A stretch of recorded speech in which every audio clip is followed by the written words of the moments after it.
नाशिक जिल्ह्यातील वणी येथे 7 डोंगरांच्या कुशीत वसलेले पवित्र स्थान म्हणजे सप्तशृंगी गड.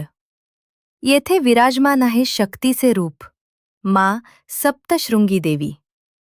पुराणानुसार महिषासूर नावाचा राक्षस पृथ्वीवर अत्याचार करू लागला.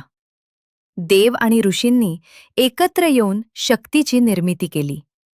देवीने 18 हातांमध्ये अस्त्रे घेऊन महिषासुराशी युद्ध केले आणि अखेर त्याचा वध करून धर्माचे रक्षण केले.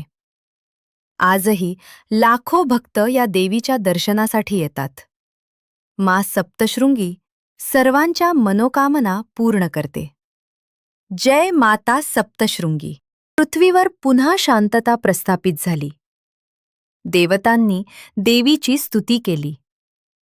देवीने आपल्या भक्तांना वचन दिले, जो कोणी सप्तशृंगी गडावर येईल त्याच्या सर्व इच्छा पूर्ण होतील.